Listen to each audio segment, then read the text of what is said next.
Hey people, it's NIyas713. This is another Black Writers video.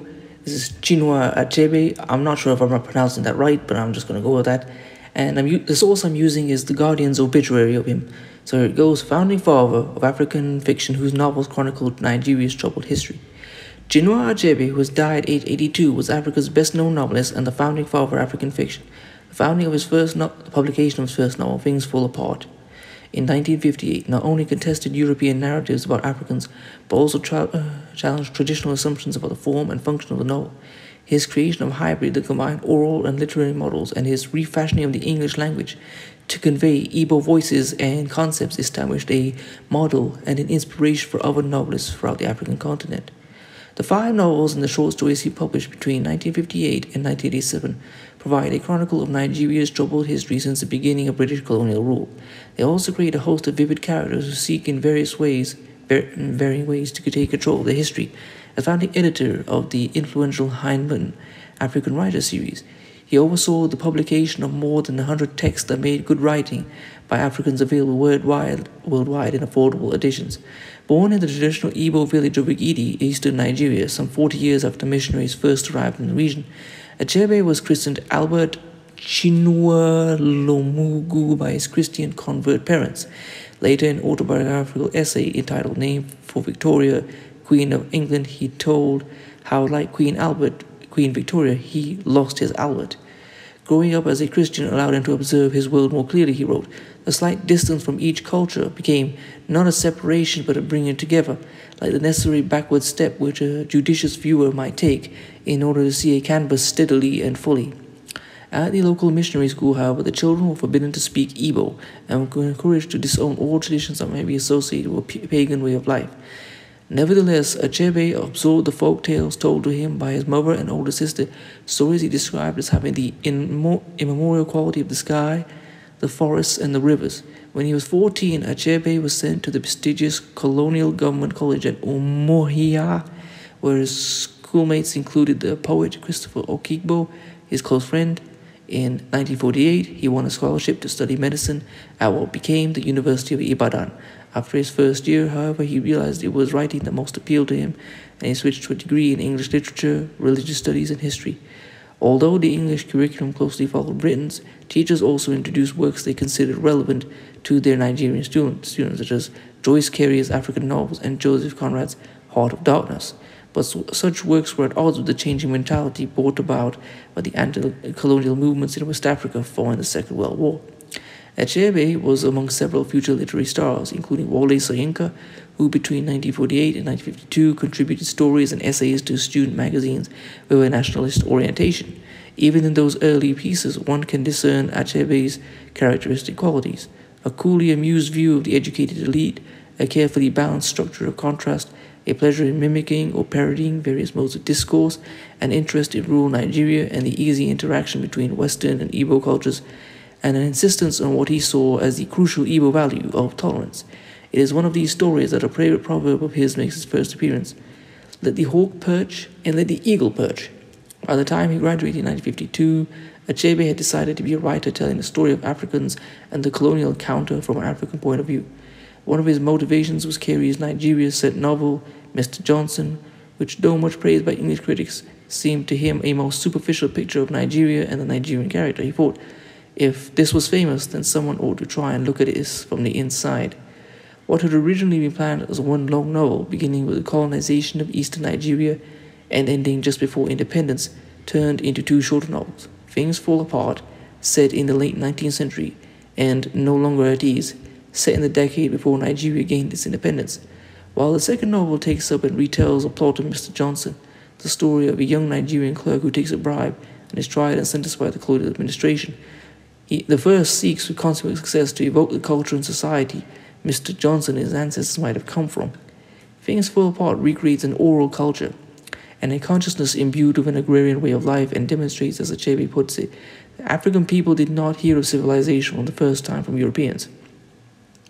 At the same time, he sought to avoid depicting pre-colonial Africa as a pastoral ideal, rejecting the nostalgic evocations of Leopold Senghor and the francophone Negritude school of writing.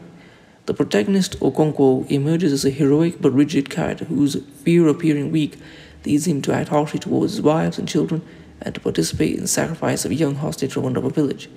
His characterization includes rural world have been compared to The Mayor of Casterbridge by Thomas Hardy, a novelist Achebe admired. Things Fall Apart has sold millions of copies and has been translated into more than 50 languages.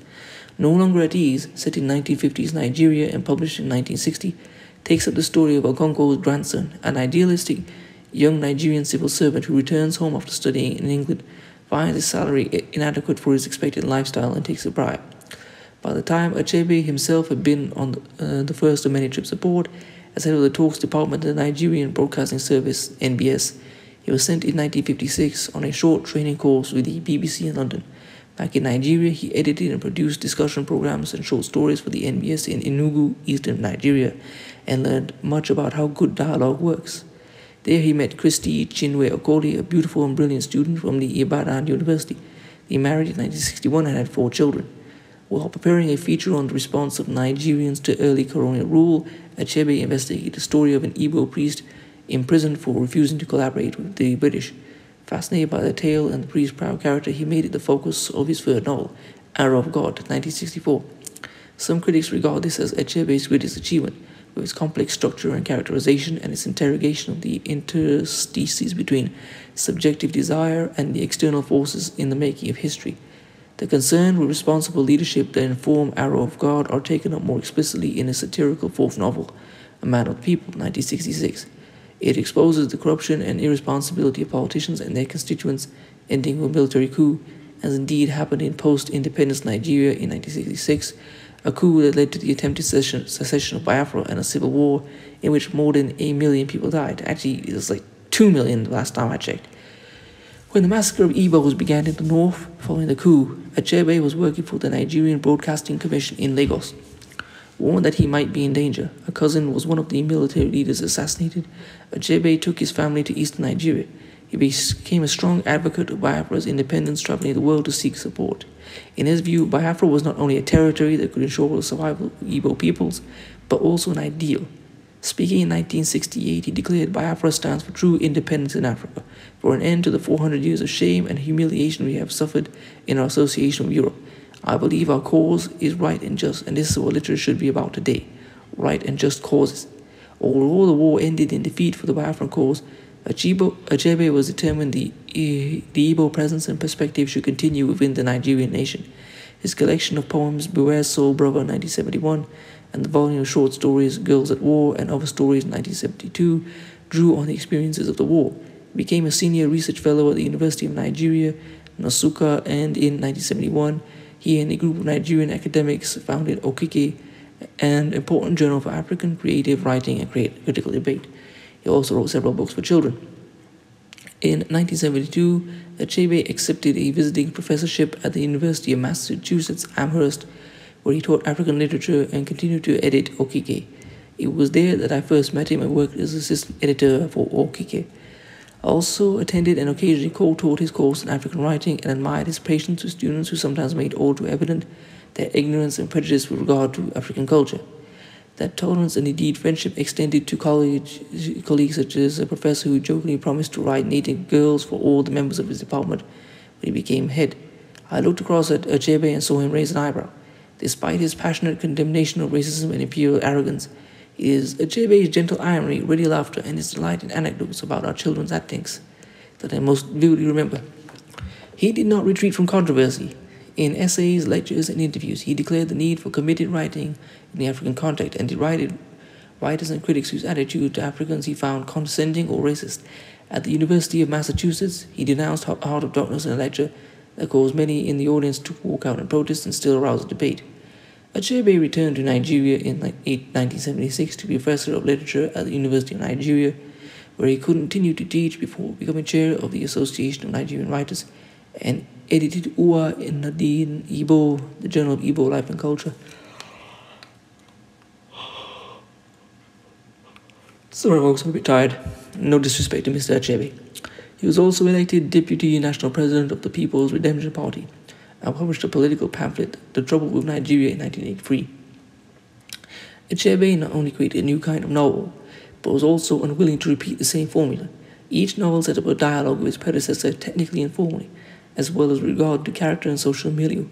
This process culminated in his fifth novel, Anthills of the Savannah, 1987, which commented on the forms and themes of his own works and those of African writers.